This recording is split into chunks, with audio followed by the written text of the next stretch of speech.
And you can just do that, or you could go and try to get the right mixture of browns. But that's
What a wonderful way to start the morning.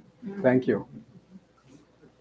Good morning, and welcome to the Unitarian Universalist Fellowship of Door County. My name is Hank Wolst, and today I serve as your service leader.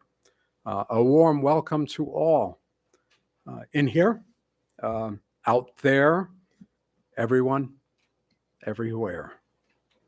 A reminder to please ensure that your electronic devices are either switched to silent or turned off altogether.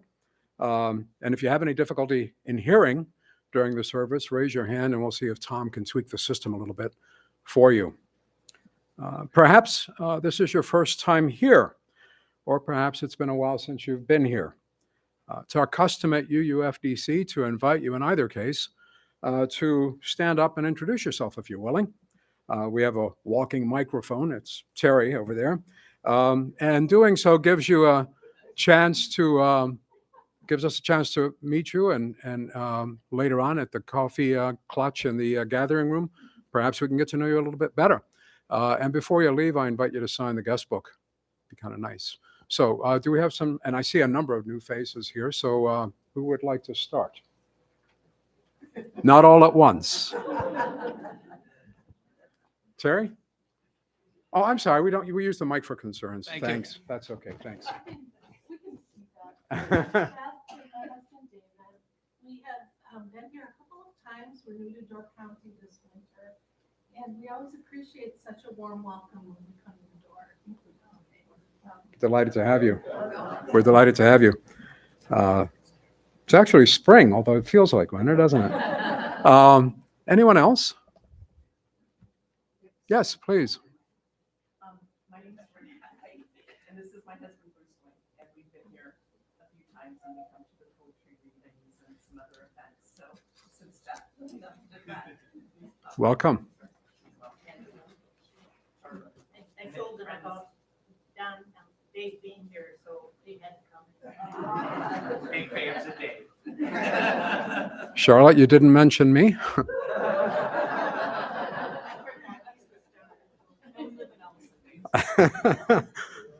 Anyone else? Yes. I'm Bill, this is Michelle. We have a place up in Allison Bay. We've done a few times, very similar. It's just always nice to come back. We're based in Madison, but we're more and more up here, so it's great to see everybody. And we're delighted it's Dave today. We didn't know, and I've heard him talk before, and I've had his food, and oh my gosh. What a treat. So, thank you. We hope we'll see you more and more. Yes. So the three of us are visiting today from South Bend, Indiana. We attend the Unitarian Church there. My name is Carol. I'm Heidi. I'm Elena. Come. Okay. Welcome. That's our treasurer. Thank you. Welcome.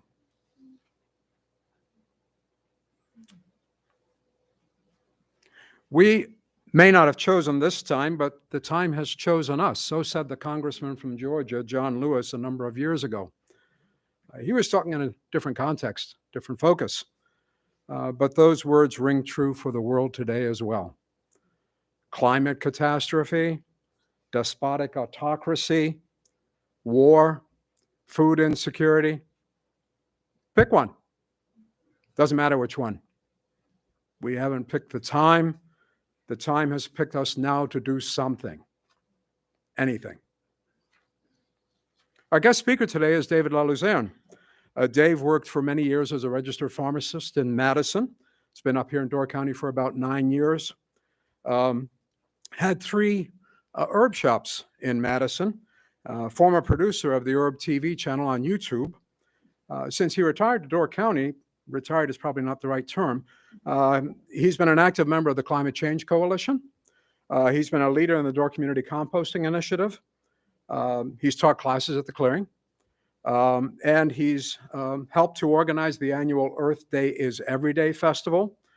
And he's established 11 composting sites, or worked with the coalition to establish 11 composting sites around the peninsula, and is working on establishing more.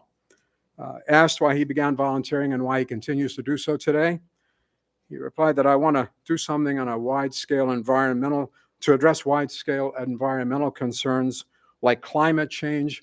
My philosophy is to think globally, act locally. Today, Dave joins us with a message entitled For Love of Composting to talk about compost, healthy soil, healthy food, and food waste and food insecurity. And we're delighted to have him here. This is the time we normally allot then for announcements, but and we will. But let us begin this section of our service with an announcement from Bob Lindahl, who is our treasurer, and invite Bob to come up. Where are you, Bob? There you are. Okay, it's all yours.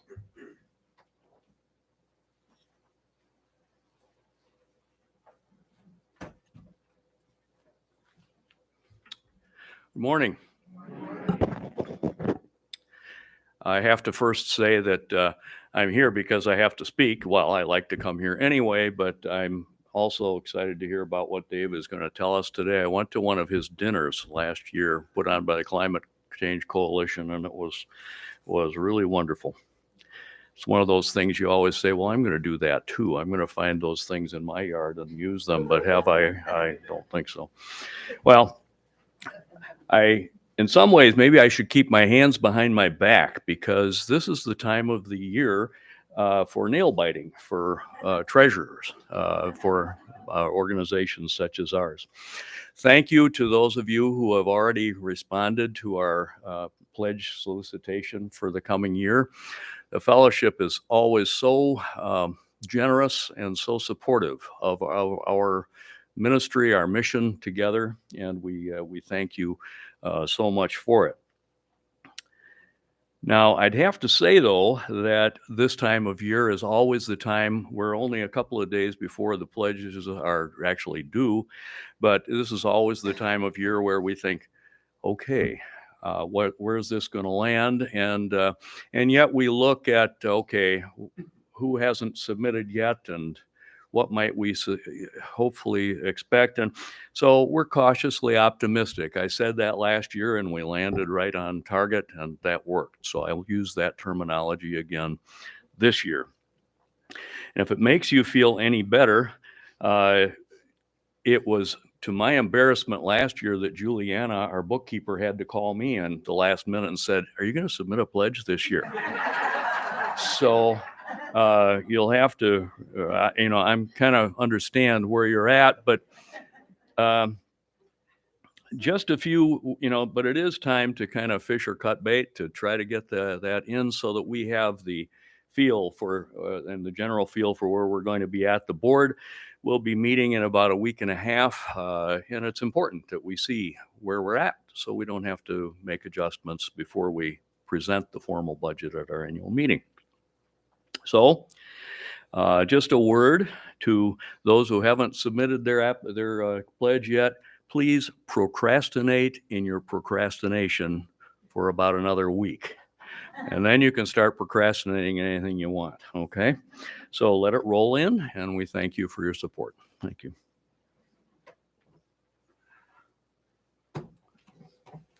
Thank you, Bob. Now I'd like to invite others who have announcements to raise their hand. We'll recognize you. In this case, Terry, we'll bring the mic to you and make your announcement.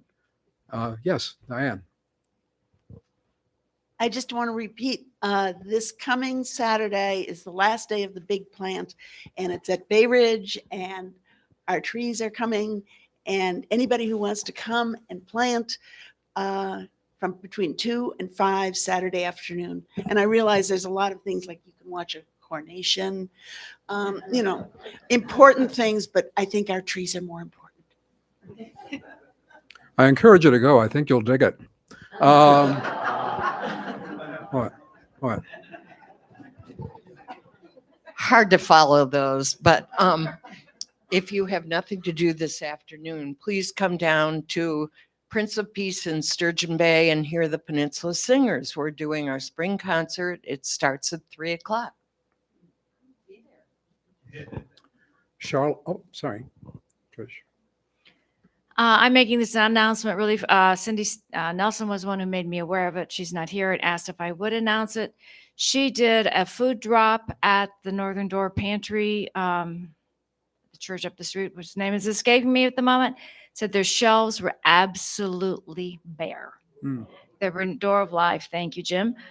So there were no personal care products. There were no canned goods. There was absolutely nothing. She'd never seen it that bare. So let's get out there and support the people who have that need. Thank you.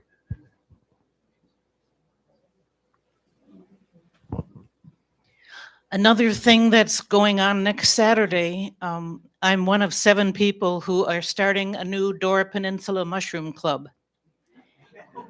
And we are having an event at Crossroads from 1 until 3 indoors. I'm showing a program that I put together, Safe Mushroom Foraging, but there's going to be displays on how to grow mushrooms indoors and outdoors and other things. And I'll have a display of mushroom books. So it's one of a number of events we're planning for this year.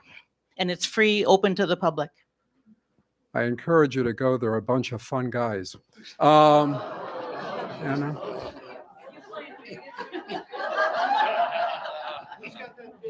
Oh my gosh. This afternoon it's going to be pretty rainy. So one thing that you could do instead is go to the Door County Auditorium at 2:00 and see the fantastic show that's being put on by the high school group for their annual musical. In it, you will see Bob Salmi's grandchild playing William Shakespeare. And this kid is amazing. So if you can, check it out. Today's the last show. Thank you. This is just an announcement that we are planning and intend to have our solar dedication. Whoops.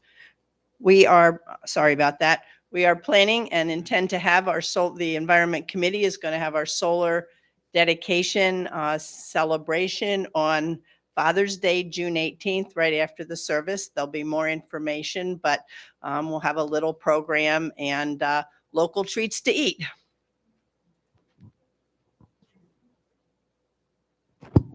Thank you all.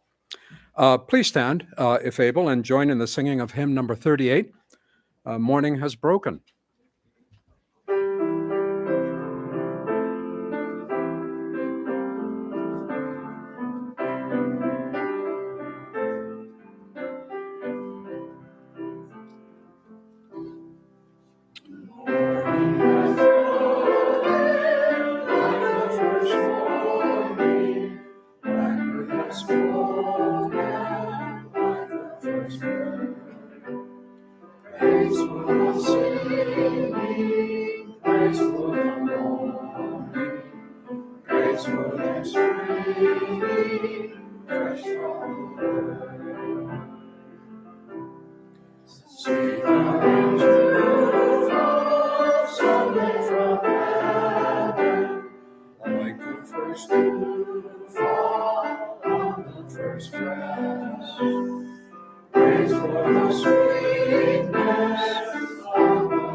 Thank you.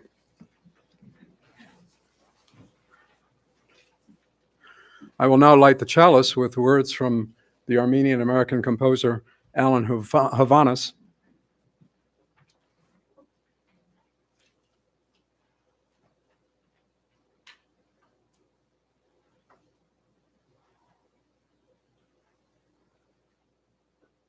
Those words being, I've always regarded nature as the clothing of God.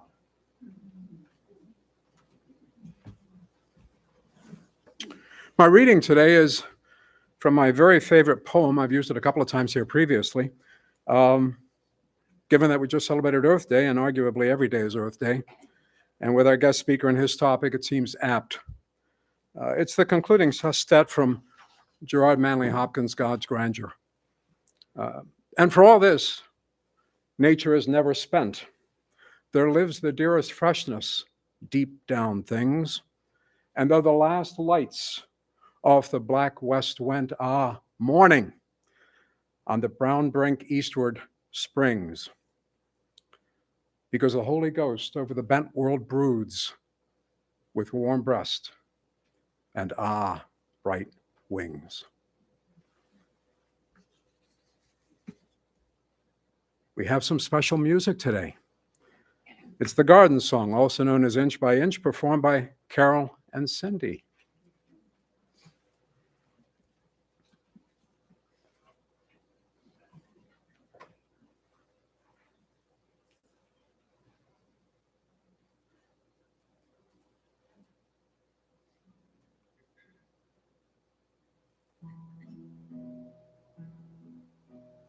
Inch by inch, row by row, gonna make this garden grow.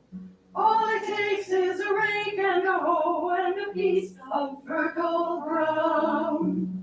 Inch by inch, row by row, someone bless these seeds I sow. Someone warm them from below till the rain comes tumbling down. Pulling weeds, picking stones, we are made of dreams and bones. Feel the need to grow my own, 'cause the time is close at hand. Grain for grain, sun and rain, find my way in nature's chain. Tune my body and my brain to the music from the land. Inch by inch, row by row, gonna make this garden grow. All it takes is a rake and a hoe and a piece of fertile ground. Inch by inch, row by row, someone bless these seeds I sow. Someone warn them from below till the rain comes tumbling down. Plant your rows straight and long, temper them with prayer and song. Mother Earth will make you strong if you give her love and care. Old Crow watching hungrily from his perch in yonder tree. In my garden I'm as free as that feathered thief up there. Inch by inch, row by row, gonna make this garden grow. All it takes is a rake and a hoe and a piece of fertile ground. Inch by inch, row by row, someone bless these seeds I sow. Someone warm them from below till the rain comes tumbling down. Till the rain comes tumbling down.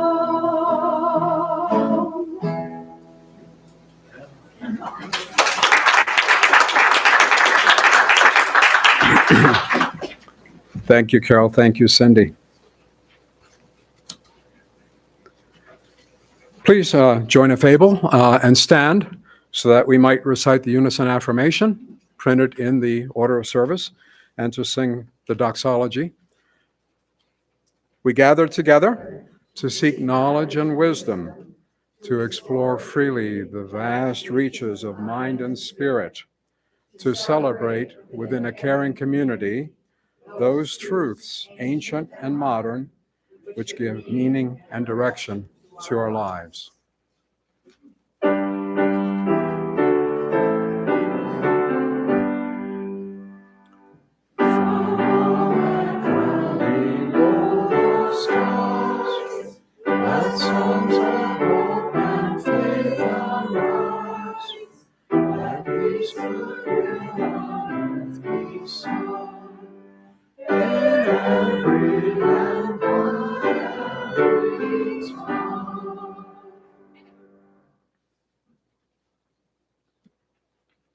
Be seated.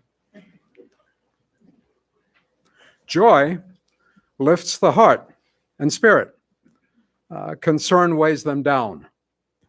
Sharing within a community of friends raises a joy to even greater heights, or provides balm and lessens the weighty burden of concern.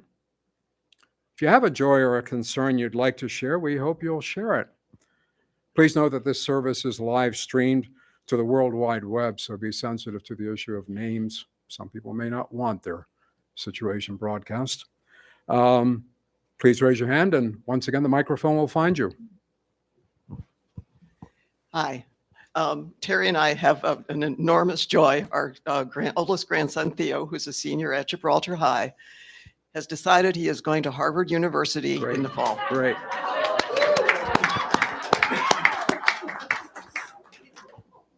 That's wonderful. Lynn-Lee's, I think Dottie and I are going to do this together.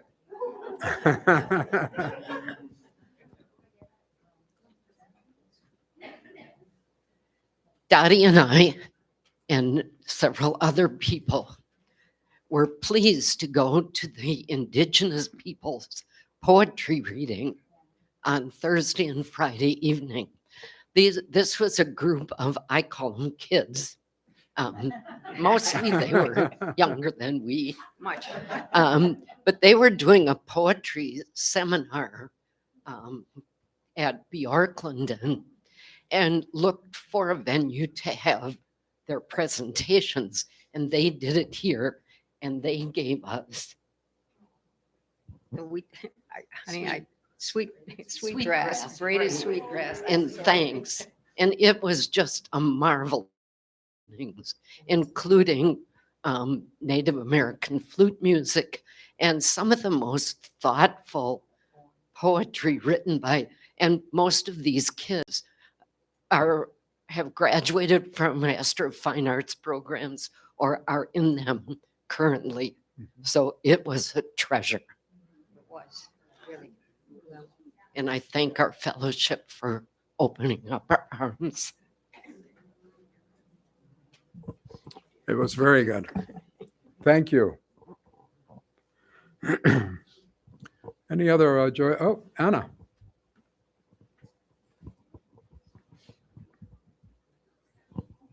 I'm reading this on behalf of Gianna Newman. She says, I'm sorry I can't be here for today's service, so I've asked Anna to read this.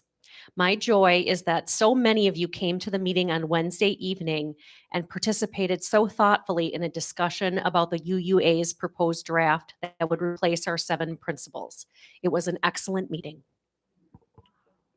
Nice to hear. And it was. I have a joy. My wife's in New York. No, I didn't mean it. I didn't mean it quite that way. No, I really didn't mean it that way. But she has an opportunity to see the granddaughters, and that's always fun. She's flying back this afternoon, and that's an even bigger joy.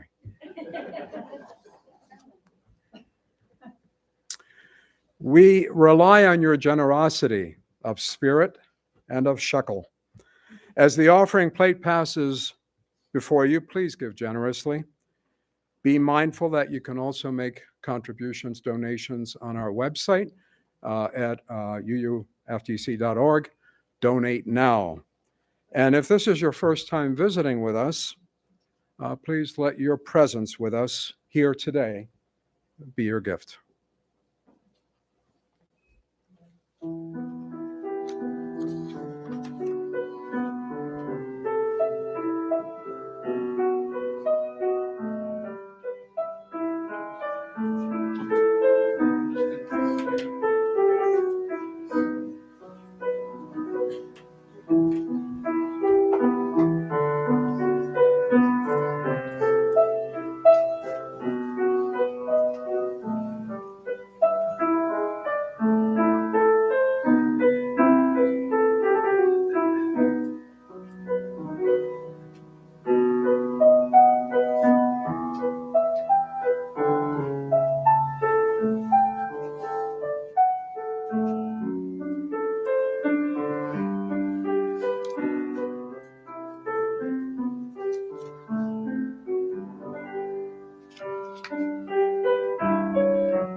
Contemplate now the stillness of the woods, the quiet gliding of the clouds, and let them make space for your thoughts and your dreams and your memories.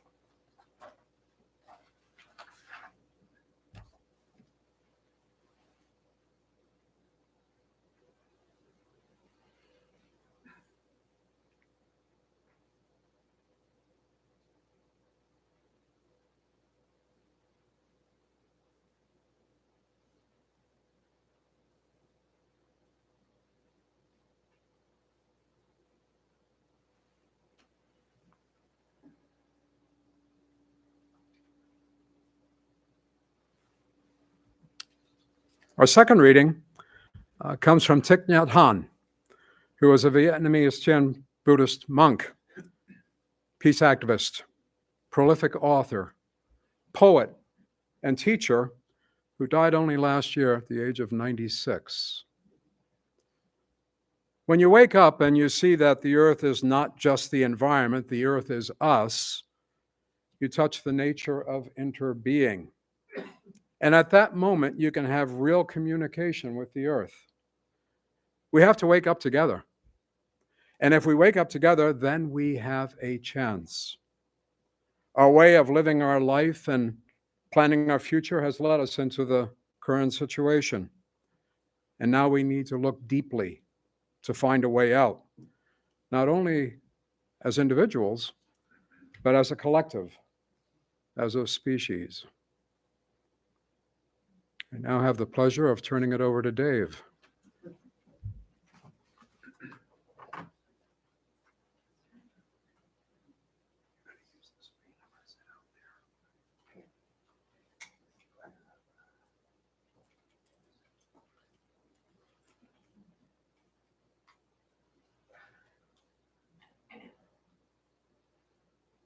Just gotta make some arrangements here, I guess. Sorry. There. So can everybody hear me now? Can you hear me now? All right. Let's get this out of the way. Okay.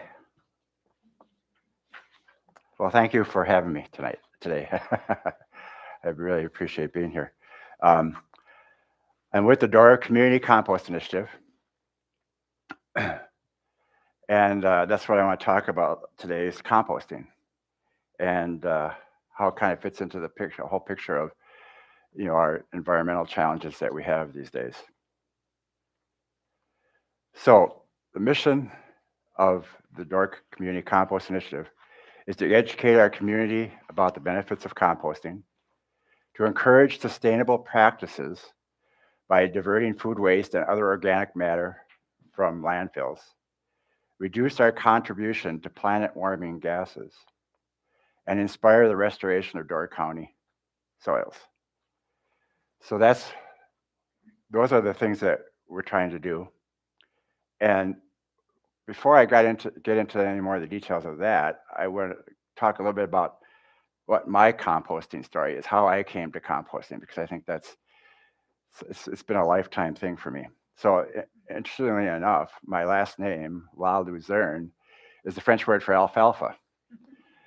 And so, and when I was born and raised, I lived in Milwaukee on Kinnickinnick Avenue. And Kinnickinnick is the Indian word for the herbs that they would use for smoking. Before a white man came to the area, they didn't have tobacco, so they used different herbs.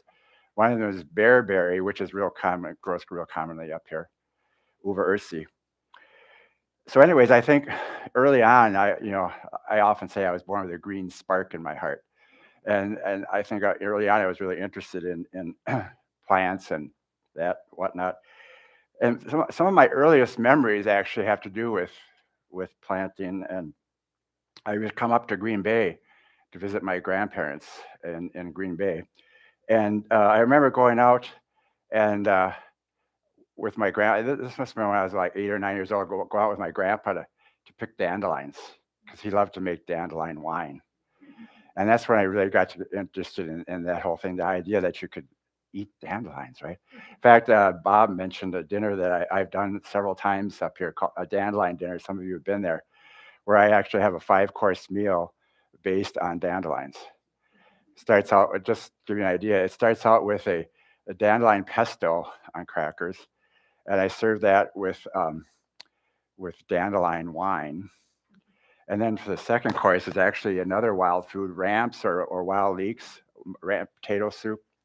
The third course is a dandelion loaf that I make, and I serve that. It's kind of like a spinach quiche in a way, and I serve that with steamed dandelion greens.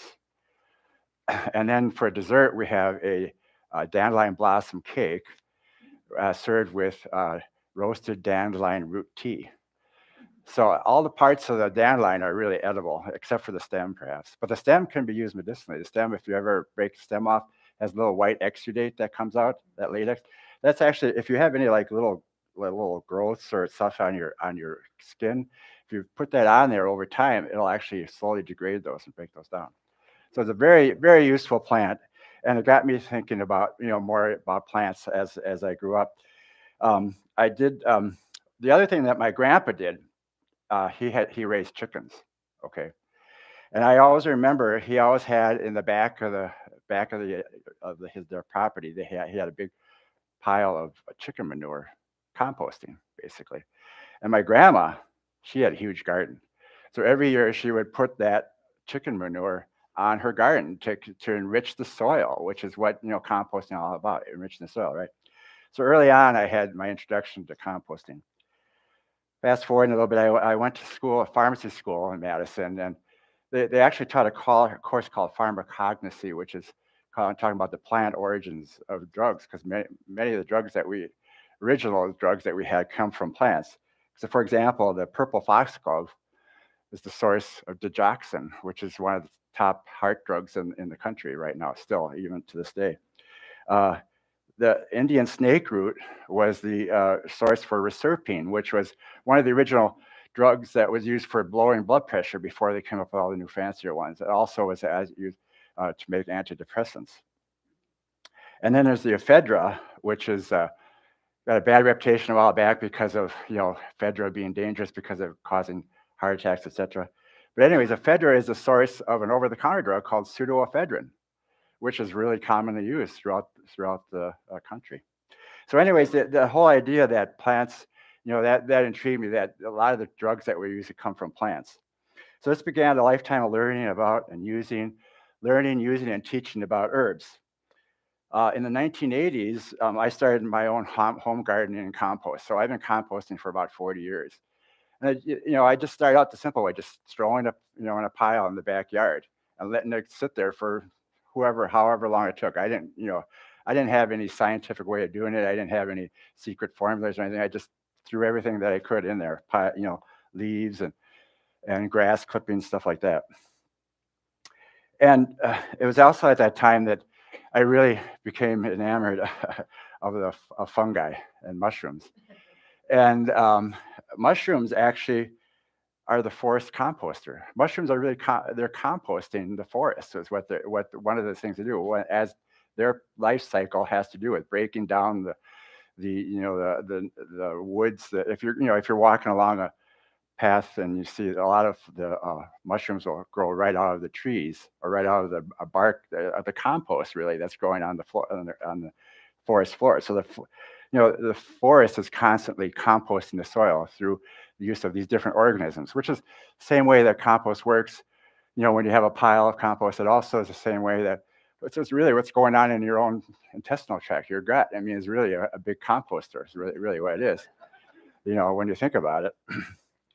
So then it was in the 1990s that at the herbal community, I was considering myself an herbalist. The shops I had in Madison were herb and vitamin shops, and we sold a lot of herbs, and that was kind of where I got into teaching as well. But in the 1990s, the herbal community became really concerned because many herbal species were being threatened because of climate change.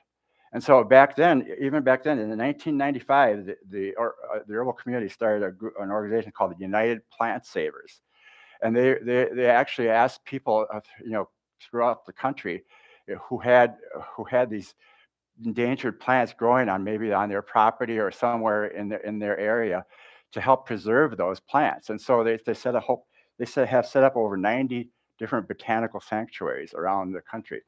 In fact, I've often thought, one of the things that we have here in Door County that's really quite unique is the number of lady slippers and the trillium, and those are both considered endangered species. And I often thought it might be interesting to set up a botanical sanctuary for those. Although we do actually have one for the lady slippers, and that's at the Ridge is doing that. And so, anyways, this was all about having to do with the environment, and And you know, many herbalists were into composting. So now what I want to convince you all to do today is that you should start composting as well. So let's take a look at how composting fits into the climate change puzzle, first of all. So this is a book that if you haven't heard about it, you might want to check into it, Drawdown.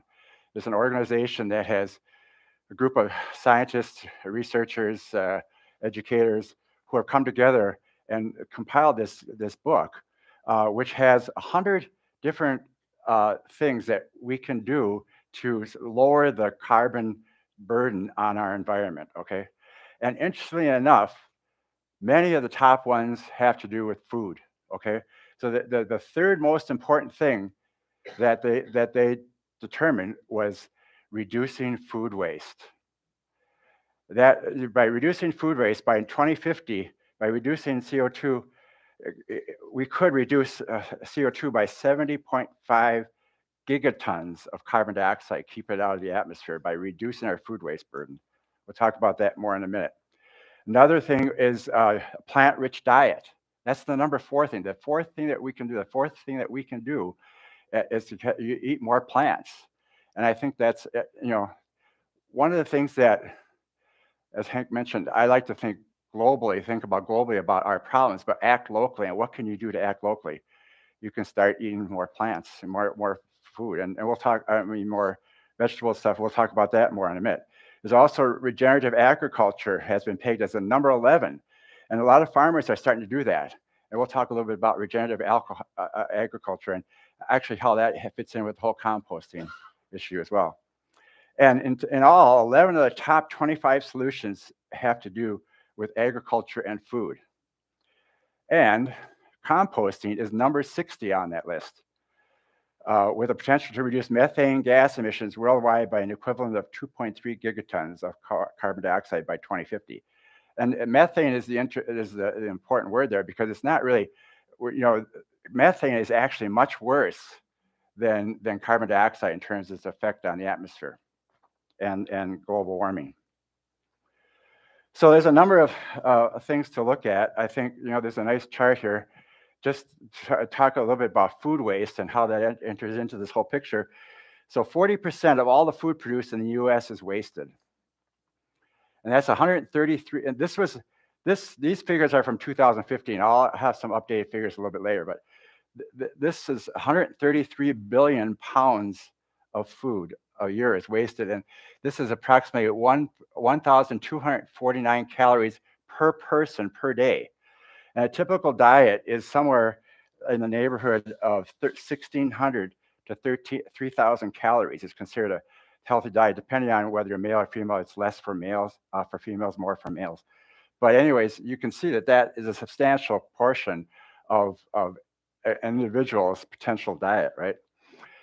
Also, it's expensive. $161 billion is lost. That's $1,500 for a family of 4 per capita that we're wasting, food that we're wasting.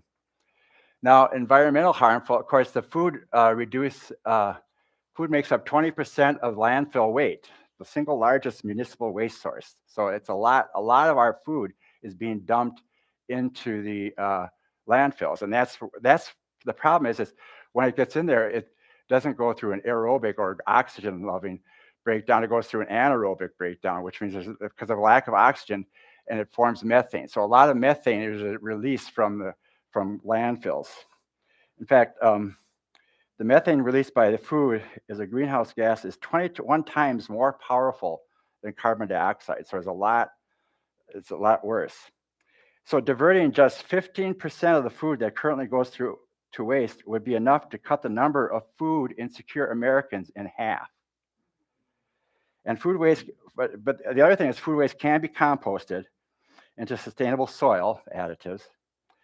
And it also, this report also encouraged the institutions to purchase so-called ugly produce, that would help farmers find new markets for healthy products that currently go to waste. So I think, this didn't work the way I hoped to. So this, so basically 40.9 million people in this country have food insecurity. 12.4 million adults lived in houses with very low food security. 8.3 million children lived in houses where they and adults were food insecure. And 977,000 people, children, lived in houses where one or more child experienced very low food security. So food security is a big thing. So in Wisconsin, in 2020, it's estimated 1.2 billion pounds of wasted food and 477 million pounds of food scraps were disposed of in Wisconsin landfills. But keeping this amount out of Wisconsin landfills would save the equivalent of greenhouse gas emissions, same amount as would taking 592,035 passenger vehicles off the road for a year. So you can see it's a massive problem. Now, the reason that seems so high is because, I thought 592,000, that's a lot of cars. Well, I mean, I don't know, there's probably 3 or 4 million cars on the road here in Wisconsin, at least. But the reason is because the difference between carbon dioxide and methane. So when you're producing methane, it's 21 times as potent as carbon dioxide. And with auto emissions, we're usually talking about carbon dioxide alone. So that's why it seems to be such a large amount, but it is a large amount for sure. So some states have passed laws restricting the amount of food waste going to landfills: California, Connecticut, Massachusetts, Rhode Island, New York, and Vermont. And Vermont has taken it a step further, banning food scrap waste entirely. And this is the interesting point about that. According to the Vermont Food Bank, food donations statewide have increased 40%. Because people are looking at alternative ways of doing things, right? And Tennessee, Washington, Los Angeles, and Madison, Wisconsin have created task forces to reduce waste. Primarily looking at composting education, which is what I'm trying to do, and eliminating food waste from landfills, which is also what we're trying to do with the compost initiative. So, so I know that you folks have been involved. Unfortunately, this slideshow, I have a number of this slideshow isn't going the way I hoped to because there's a number of overlays here that aren't showing up. But anyways, 30% of Door County residents have some level of food insecurity. And so we have set up 9 different food banks have been set up. And we were just talking about one earlier, how they need food. They're really low on it right now. The demand went up greatly during the COVID years, of course. So, and I was happy to say that you guys donated a substantial amount of money to the Food Pantry Coalition to help with that situation. And I think that's one of the things that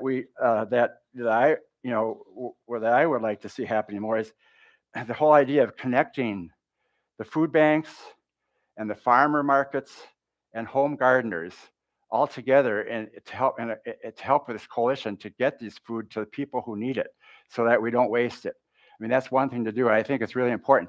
The farmers are already in the farmers markets. Some of the farmers will donate their food, like at the end of the day, if they have stuff left over, they can't keep it, they'll donate it to one of the food pantries. So more of that would be beneficial, I think, certainly. And and then home gardeners, we talked a little bit about that. We'll talk a little bit more about that, but home gardeners sometimes have excess produce too that they could pass on to someplace else. So personal actions that we can take to help with this. One is to start a home garden and eat more plants. Those 2 things really fit into those first 2 categories that we were talking about, the 3rd and 4th most important things that you can do to help to reduce the impact of carbon dioxide on the environment. Another personal action is to support local farmers who are using regenerative agriculture practices. And many of the farmers that have bring food to the farmer markets are using these regenerative practices. So what is that? So regenerative agriculture helps produce healthy soils which sequester large amounts of carbon dioxide and hold water to prevent runoff. So one of the things that they found is that when you plant cover crops and you don't till, you leave all this plant material in the ground and it starts to compost. There's bacteria. just a handful of soil, well composted soil, and in this regenerative agriculture thing, one handful holds as many organisms as there are people living on the earth. So it's a very, and it's those bacterial things, those fungi and those bacteria and those different things that are breaking down the food, breaking down the plant material and replenishing that into the soil. And so when you till, what they found when you till, all that, it releases carbon dioxide, and water doesn't stay very well because it runs right through. But when you use regenerative alcohol, you're storing, you're locking the carbon dioxide into the soil, and you're also holding water. So during times of drought and everything, it's much more beneficial. I mean, this is really an ancient practice. I mean, it was only during the probably the 50s and 60s when these when the world hunger was a big thing, and people said, how can we increase crop production? And so they started using chemicals and chemicals for pesticides and for fertilizer, and the crop, the tilling, and so the soil started to deteriorate, and eventually it doesn't have any nutrients anymore. So we have to keep adding these chemicals and stuff, and it really is counterproductive, because they've actually found that regenerative farming practices can actually increase the yields substantially over non-regenerative practices. So why do we compost? Compost is the dark, crumbly, earthy smelling material produced by managed decomposition of organic materials. It is a valuable soil conditioner. Compost adds needed organic matter to soil, sequesters carbon in the soil, improves plant growth, conserves water, reduces reliance on chemical pesticides and fertilizers, and helps prevent nutrient runoff and soil erosion. All right, so this is some information for this. Again, this is back in 2015, and I'm going to update this. I recently looked into this. Landfills account for more than 20% of all the methane emissions in the United States. Now, recently, the most recent information that I have from 2021 is that amount is now down to 14.3%. So it's gone down a little bit. Okay. However, if you look at this end over here, in 2012, more than 36 million tons of food waste was generated, with only 5% diverted from landfills and incinerators for composting. That 36 million tons in 2015 is up to 91 million tons in 2021.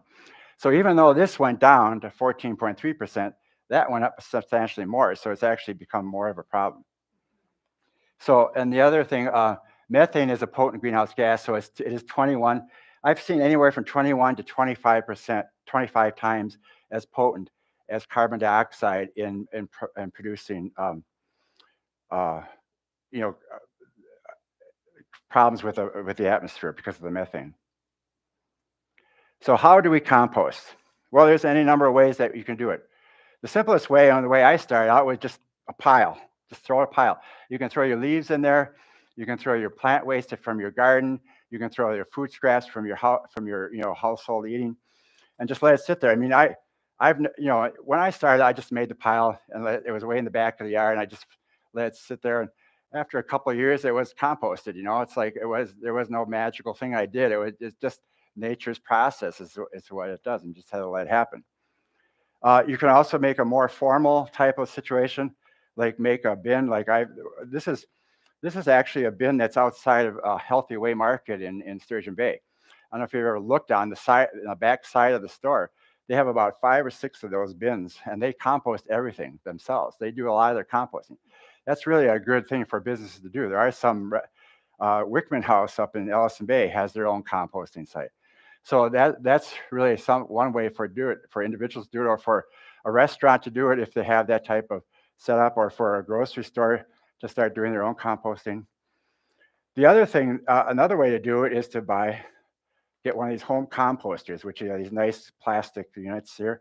In fact, we just recently, the Dork Community Compost Initiative just recently had a sale of those We worked in conjunction with Sturgeon Bay Utilities, and we were able to get people sell 162 of these home composters here in Door County in the past season.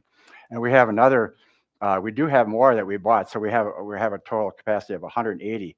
And if anybody is interested, there's more information outside there by my banner about buying a home composter, which is like $55. And so it's nice. It's made out of recycled plastic. It's black, so it absorbs heat. And heat is one of the components of getting a good composting is to raise heat. That's why they often talk about well, you have to get your compost up to 140 degrees in the middle. Well, in a big pile, that's probably pretty easy to do. I know that Mighty Wind Farms does a lot of composting, and they have the big piles, and they routinely check the temperature. But for an individual, you're not going to be doing that. So, it's difficult for us in a small pile to necessarily generate the type of heat that you need that would speed up the process. Basically, it's just to speed up the process. It's going to happen no matter what.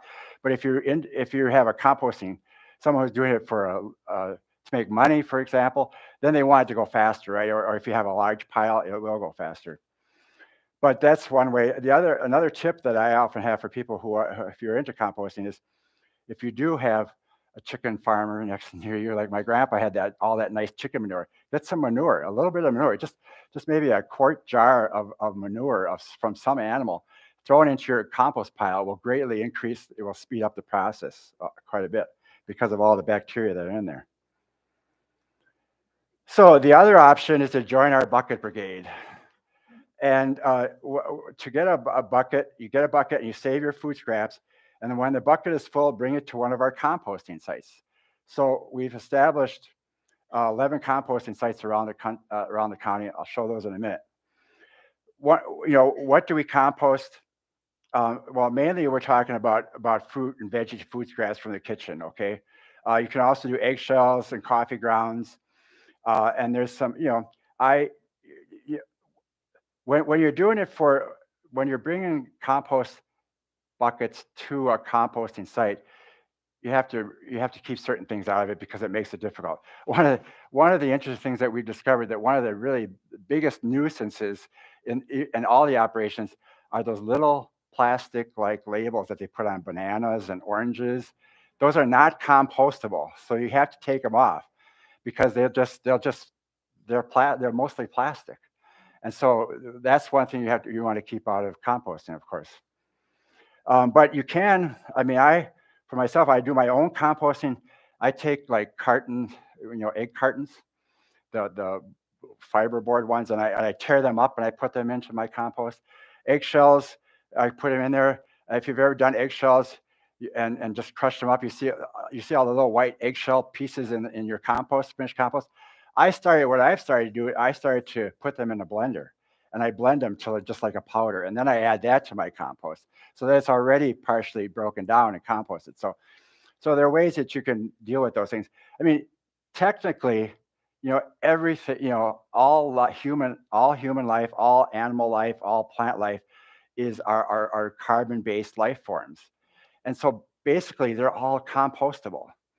But you don't want to be adding like chicken bones and stuff like that to your compost. You can, and it would compost over time. In fact, I don't know if you've heard this, but I think there are now 4 states that allow body composting. So instead of having a regular funeral, you could actually go to these facilities and you can compost your body. And it composts, the process that they have, you compost it within 2 to 3 months. And then they give you the remains and the bones, because the bones won't compost in that period of time. And then you can put them in your garden or whatever. But anyways, everything that's organic is compostable ultimately. But because of the fact that we're doing this on a group basis and that these compost sites are being managed by individuals, either farmers or like we have one at the Crossroads now, we ask that you not be putting those types of things in there. So that's why there's some that you're not in there and some yes. So we do have, like I said, we do have a network now set up across Door County. Let's go as far south as Gardner. over there in that corner, and all the way up to, there is a gathering grounds up in Washington Island is doing composting now. That one obviously is going to be a little limited in access to people from the mainland, as it were, from the peninsula. But you see, we have 10 other ones that are within pretty close distance of most people, of the top major population areas.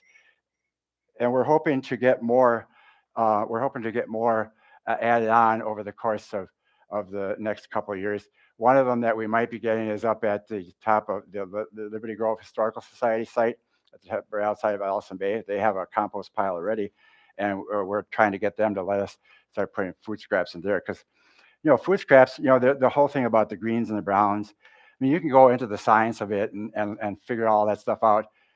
And for people who are doing large scale composting, that's important. But if you're doing it on your own, the thing to keep in mind is that all that stuff is compostable. And I have my own pile. I have a couple of food pallets that I put together, assembled to make a double thing one, a double and sided one, and I have one that's working and another one that's ready to go for this year that I have.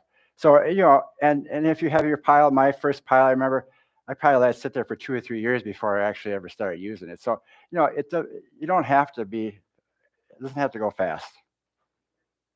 So I guess that's it then. Yeah, that's it. Okay. So anyways, that's what I have to say about compost. Now I do have, I know Gwen asked me to bring some buckets along, and apparently she's going to purchase a couple of them for use here at the UU. And I have more buckets out there if anybody wants one. I have more literature about it back there. If you're interested, take a look at it afterwards. So, thank you.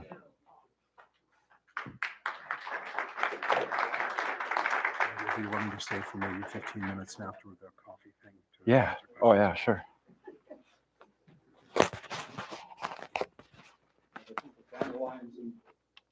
Chicken manure the same way. A couple of reminders. After the 15 minutes or so in the break room for coffee, in the gathering room for coffee, we will have a talk back here with Dave, and you'll have an opportunity to ask questions or make comments or what have you. And typically we allocate about 20 to 30 minutes to those talkbacks. One other quick reminder, last year, Barb Campbell and Buttons Woolst, my wife, put together a program of plant-powered eating. And I believe the volume of that is contained in the library. And I think Sarah would be delighted to send you pages if you needed to. But it was a pretty neat program that they put together. Thank you, David, for that. Our second reading, I beg your pardon. We've already done our second reading. So now it's time to extinguish the chalice, which I shall do. Oh my goodness, I'm messing up, aren't I? Yes, indeed, we do have a hymn, and it's a wonderful, wonderful song. It's What a Wonderful World, and if everybody would stand, the words are in the order of service. Thank you.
And now we extinguish the chalice with these words from Wendell Berry.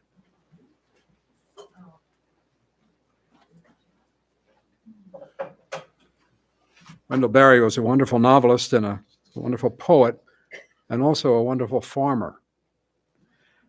Whether we and our politicians know it or not, nature is party to all our deals and decisions. And she has more votes, a longer memory, and a sterner sense of justice than we do.